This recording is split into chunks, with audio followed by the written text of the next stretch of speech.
ভাবতেই অবাক লাগে, একসময় যাদের সাথে এক বাড়িতে বসবাস, এক টেবিলে বসে খেতে না পারলে মন খারাপ হয়ে যেত, তাদের সাথে এখন সামান্য যোগাযোগটাও হয়ে ওঠে না। বিসমিল্লাহির রহমানির রহিম। সবাইকে আসসালামু আলাইকুম। কেমন আছেন আপনারা সবাই?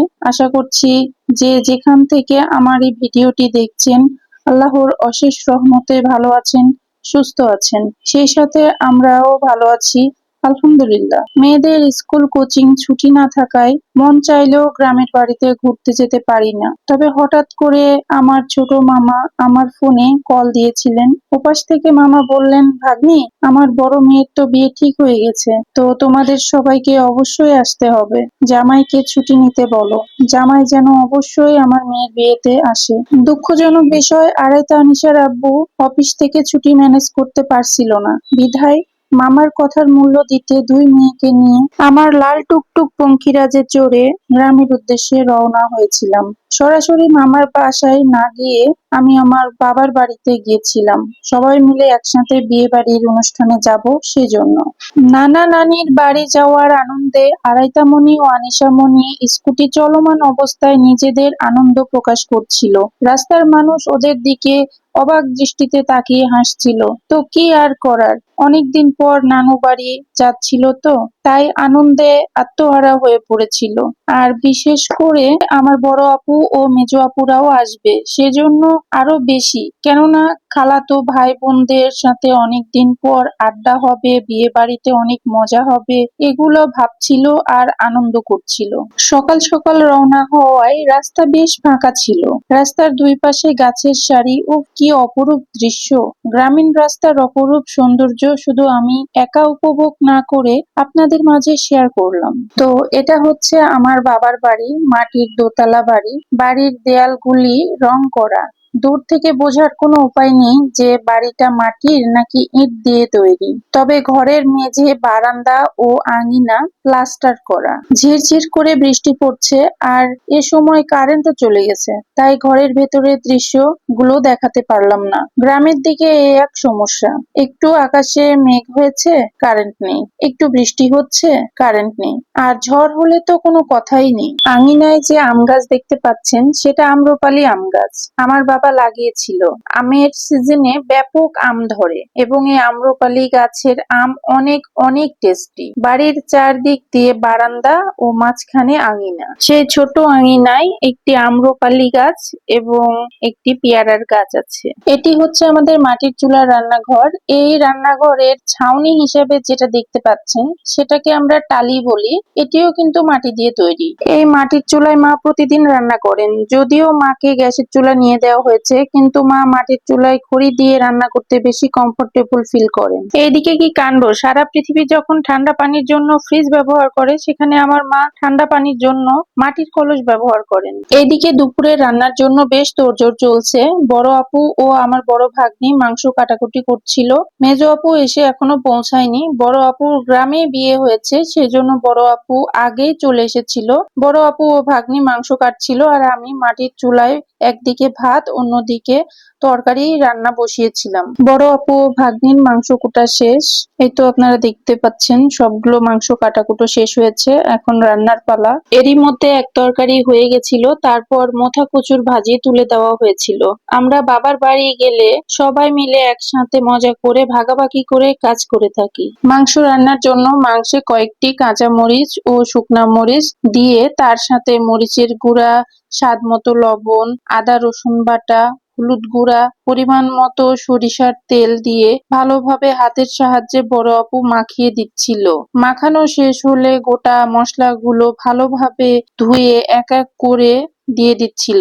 তারপর চুলায় বসিয়ে খড়ি দিয়ে জাল দিচ্ছিল। খড়ির চুলার রান্নার টেস্ট জাস্ট অসাধারণ। এত কথার মাঝে পুরনো কথা আরো একবার নতুন করে আপনাদের মনে করিয়ে দিতে চাই। যারা এ পর্যন্ত আমার ভিডিওটির সাথে আছেন, তারা অবশ্যই একটি লাইক দিয়ে আমাকে সামনের দিকে এগিয়ে নিয়ে যাবেন। আর যারা এ ধরনের লাইফস্টাইল ব্লগ দেখতে পছন্দ করেন, তারা চাইলে আমার চ্যানেলটি সাবস্ক্রাইব করে আমার পাশেই থেকে যেতে পারেন। ইতিমধ্যে এই কাজগুলো যারা করে দিয়েছেন, তাদেরকে আমার পক্ষ থেকে অসংখ্য ধন্যবাদ। মাংস কষানো শেষ করে পরিমাণ পরিমাণ মতো পানি দিয়ে মাংস ভালোভাবে নাড়াচাড়া করছিল।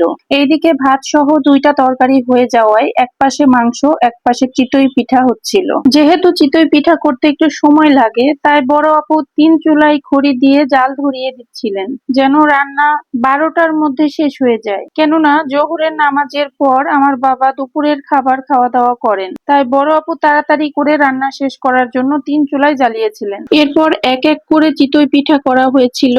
এই সুন্দর চিতই পিঠা যেটাতে তৈরি করা হচ্ছিল সেটাকে আমরা আঞ্চলিক ভাষায় মাটির খোলা বলি। এই মাটির খোলা দিয়ে গ্যাসের চুলায়ও খুব সুন্দর চিতই পিঠা হয়। আমাদের এলাকায় মাংসের ঝোল দিয়ে চিতই পিঠা খাওয়া বেশ ফেমাস একটি খাবার। প্রায় বাড়িতে মাংস রান্না হলেই সঙ্গে থাকে চিতই পিঠা।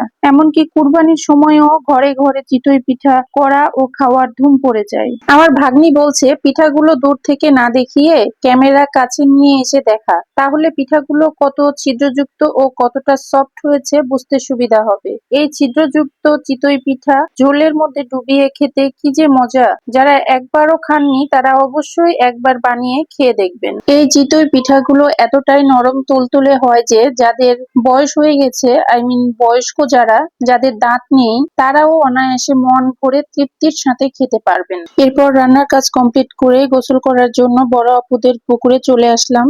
যেহেতু আমার 2 মেয়ে সাঁতার জানে না এবং পুকুরে কোনোদিন গোসল করেনি, তাই তারা ভয়ে পুকুরে গোসল করতে নামলো না। আপনারা দেখতেই পাচ্ছেন পুকুরের চারদিক সবুজের মেলা, চারদিকে গাছপালার লতাপাতা, কি অপরূপ সৌন্দর্য! একেই বলে গ্রাম, গ্রামের প্রকৃতি। প্রাণ ভরে যেন নিঃশ্বাস নেওয়া যায়। দুপুরের খাবারে রান্না হয়েছিল ভাত, চিতই পিঠা, মোথা কচুর ভাজি, মাছ দিয়ে কাঞ্জাল ও মাংস। গোসল সেরে নামাজ আদায় করে সবাই মিলে একসাথে দুপুরে খেতে বসেছিলাম।